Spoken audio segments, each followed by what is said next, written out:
Do you ever feel too broken for God to use? Let's jump right in. Welcome to this Bible study. What actually happens when absolute unquestionable authority meets boundless compassion? Well, today we're diving straight into the stunning, literally life-changing events of Matthew chapter 9 to figure that out. It's an intensely practical text, and honestly, it's packed with some of the most dramatic encounters in historical antiquity.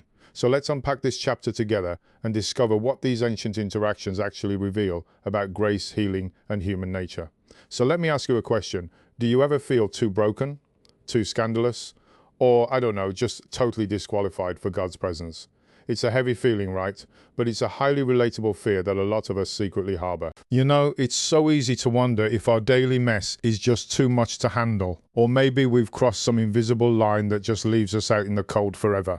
But as we go through this chapter, we're going to see exactly how the text directly confronts and really shatters that insecurity, replacing it with a truly radical alternative. Okay, to really grasp the impact of this text, we have to strip away our modern context and our polished views of history. Picture first century Roman Dodia with me for a second.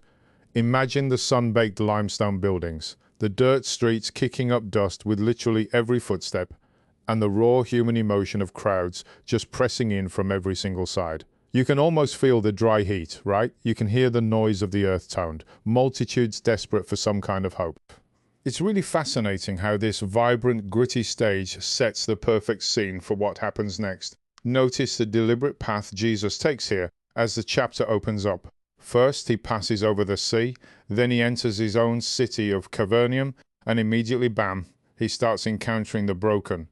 It's a very intentional movement. He doesn't retreat to a palace or isolate himself in some fortress or set up office hours in a pristine temple. No way. Instead, he tracks a deliberate course straight toward the people who are in desperate, immediate need. Right away, he walks into this deeply raw scene. The community brings him a man who is completely paralyzed, just lying helplessly on a bed. It's this vivid picture of absolute physical dependency and vulnerability. But Jesus does something really surprising here.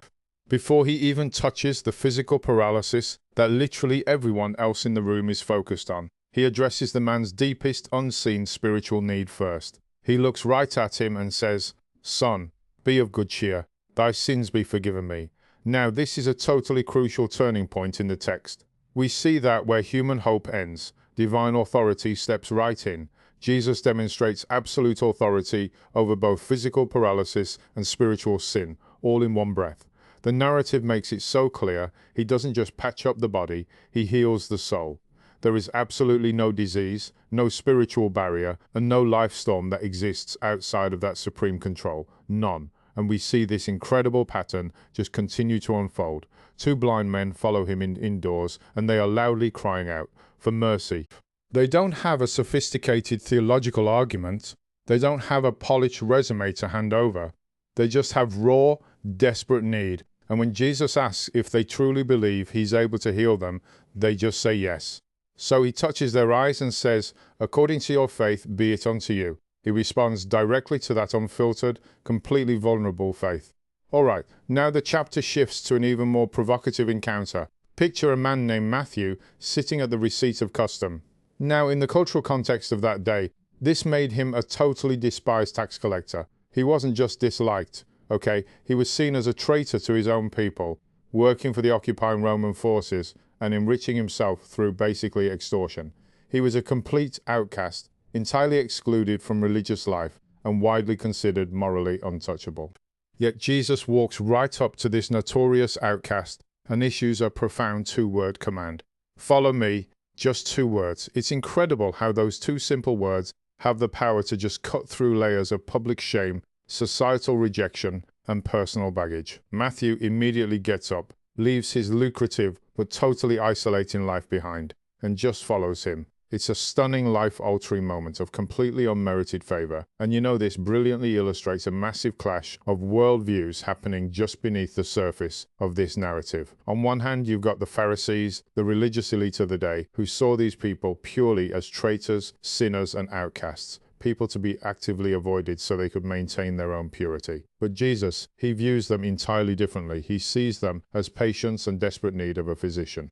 I mean, the contrast between religious disgust and scandalous grace honestly couldn't be sharper. What's really fascinating here is that Jesus essentially gives us his entire mission statement right here in response to their criticism. He tells them, "They that be whole need not a physician, but they that are sick." He makes it perfectly undeniably clear that he didn't come to set up an exclusive club for people who already have their lives perfectly together. He came specifically and exclusively for the broken, the sick, and the messy. In fact, Jesus deliberately shocked the religious establishment by leaning right into that mess. He sat down to eat meat with publicans and sinners. And remember, in that first century culture, sharing a meal wasn't just grabbing a quick bite on the go. It meant deep fellowship. It meant total social acceptance. It's a super powerful reminder for us today. If he wasn't afraid to sit at a table with the most unqualified, rejected people back then, he definitely isn't. Deterred by our messes now, he even challenges the Pharisees, directly demanding a complete paradigm shift, he tells them. "But go ye and learn what that meaneth. I will have mercy and not sacrifice." He's essentially dismantling this whole system of harsh, legalistic judgment and replacing it with a call to repentance that is rooted entirely in mercy. He's prioritizing a compassionate heart over cold, empty, religious perfection. As the chapter starts to draw to a close, Jesus looks out over the multitudes. The text notes that he was moved with compassion, seeing them as fainting and scattered abroad, like sheep without a shepherd. It's such a beautiful detail. His supreme authority and miraculous power are never ever presented as cold, mechanical, or distant. They are always driven by this deep emotional compassion for broken, wandering people. Then he turns to his disciples with this major shift in perspective. He says, "The harvest truly is plenteous, but the laborers are few."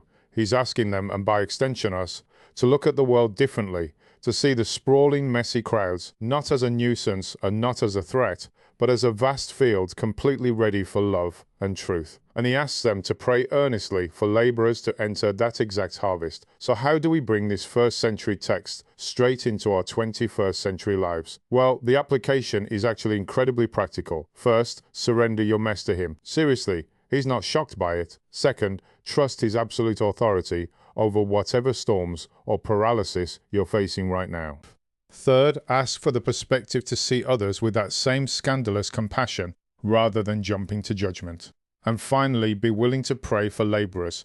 And hey, maybe even be one yourself in your own community. If you take nothing else away from this Bible study, remember this core truth from Matthew 9. Absolutely no one is too messy for his grace. I'll say that again. No one is too messy. The great physician's boundless love and absolute authority mean that you are never, ever disqualified. It doesn't matter what your past or your present looks like. So let's leave off with a thought for you to ponder as you go about your day. Will you let the great physician heal your heart? And will you let him change how you view the broken, complex people around you today? It's a real invitation that reaches right out of the ancient text and demands a personal response from us right now. This video was brought to you by Fred Clements from You Need Faith in Jesus. For more videos, please subscribe to the channel. For free Bible tools, resources, devotionals, and Christian study materials, visit unfeege.com. Remember, no one is too broken for faith in Jesus.